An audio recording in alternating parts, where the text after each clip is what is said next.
Do you know that feeling when you have a YouTube channel and you don't upload for 2 months because life is getting a little hectic, and then you try to ease back into it slowly and have forgotten how to talk in front of a camera? Well, that's me.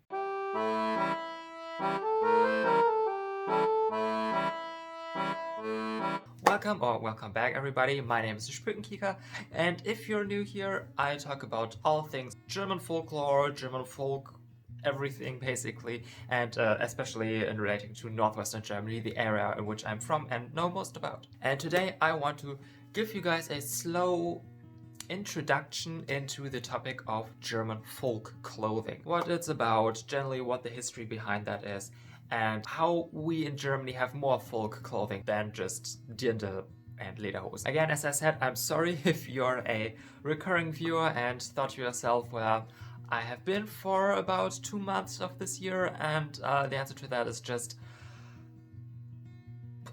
life, I guess. And I cannot really guarantee that I'm fully back now. My next video might just be uploaded 2 months from now, I don't know. I hope I get it out sooner, but who knows, honestly. But if you have been, but although I wasn't here in the past few months, I was still putting out content. You can, for example, see me being a guest on the Norse Witches YouTube channel and on the Casual Temple.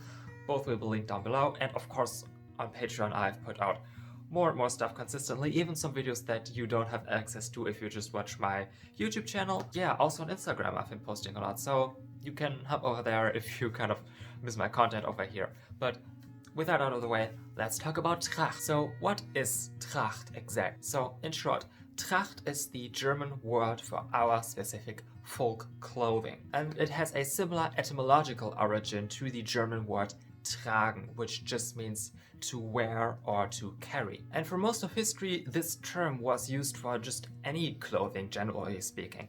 It was only in the Romantic movement era of the 19th and 20th century where Tracht specifically came to mean rural folk clothing. But we'll get back to that in a minute. Now, what I'm wearing right now is actually my regional Tracht from the area in Germany from which I'm from. However, I will say though, it's not like a genuine piece of Tracht. Like, I made this myself, and this blue shirt was something that I bought off Amazon, and these stripes with folk motifs I also got from the internet. I just sewed them on to kind of emulate what my regional Tracht looks like, because the genuine pieces, which are actually handcrafted, are fucking expensive and nobody has money for that. So I just decided to do it myself. And some of you might be confused because when you think of German folk clothing, of course the first thing that you're going to imagine is dirndl and lederhosen, and what I'm wearing currently is distinctly not that. So what's that about? All can be traced to roughly the 14th century in Germany. And at this time the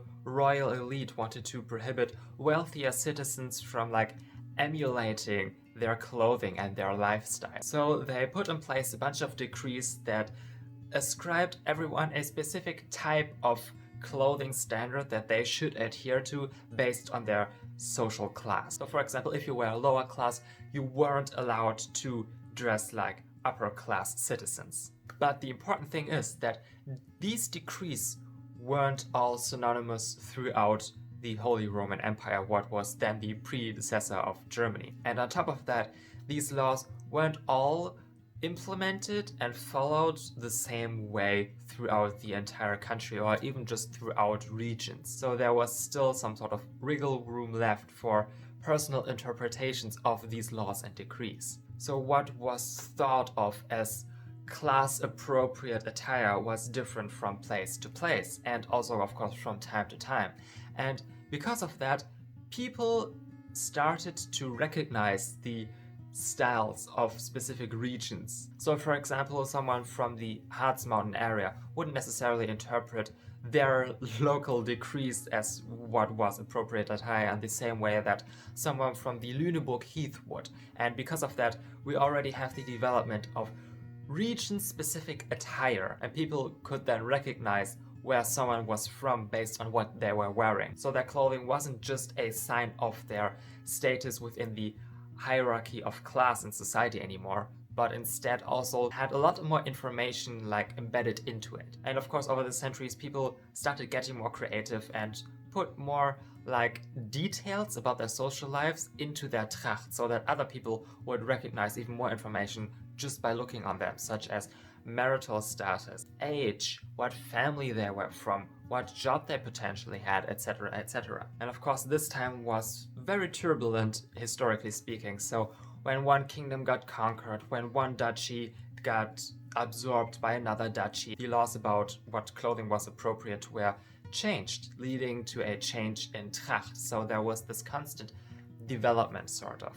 And also sometimes people did manage to sneak in some more specific parts of clothing from the upper classes. So for example, the big neck ruffles from the Westjährte Tracht east of Eastphalia actually was inspired by the garments of the Spanish royal court. So people weren't just tied down to get inspired by just their local environment. Instead, they took inspiration from all over. This is especially true for people who had contacts to large trade networks which ran throughout all of Europe. So the first big political mobilization of Tracht, of folk clothing, happened in the 18th and 19th century. This was a time of great upheaval within this part of the world. Borders changed like crazy. People who really didn't have any real relation to each other were suddenly part of the same state, and there was generally a great deal of instability throughout all of this process. To combat that, the people in power wanted to stabilize their new territories by creating some sort of sense of unity for their subjects. And Tracht played a really big role in that. So the elites commissioned people to do some research into what the types of clothing were that were generally worn in their area. And then they brought that research together, tweaked a few things here and there, and created sort of the idealized regional Tracht, which through the advancement of the Industrial Revolution could then be printed and plastered everywhere. So in that way, Tracht also became a political tool used to unify subjects and to stabilize political borders. However, what these idealized depictions of folk clothing didn't account for is that folk clothing is constantly shifting and changing. It was never really one static thing. People were constantly looking for new inspirations, adapting them, changing things up. But of course, a highly regional, diverse, and ever-changing Tracht wasn't really what the elites were looking for when trying to stabilize their areas.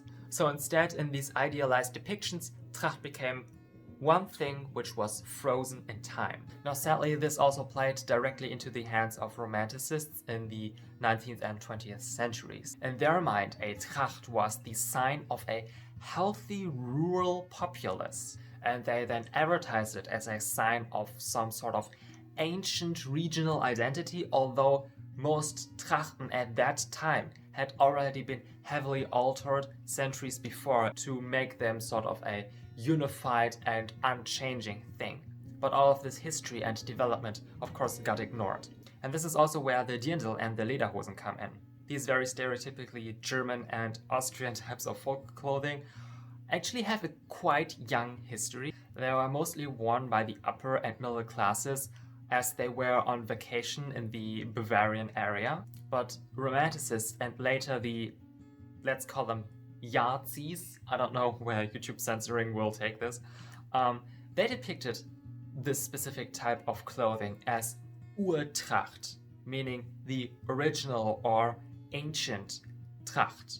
And it is also these groups which heavily popularized this specific form of folk clothing, since they thought that it was a pure German type of Tracht, which wasn't influenced by other non-German elements, and thus it was propagandized and popularized as a pan-Germanic type of folk clothing, meaning that the folk clothing of other regions became devalued and instead the usage of the Dirndl and Lederhosen throughout all of Germanic territories were popularized. At the same time, it became illegal for Jews to engage with Tracht, which is highly ironic because the Dirndl and Lederhosen were types of folk clothing developed by two Jewish men, specifically Moritz and Julius Wallach.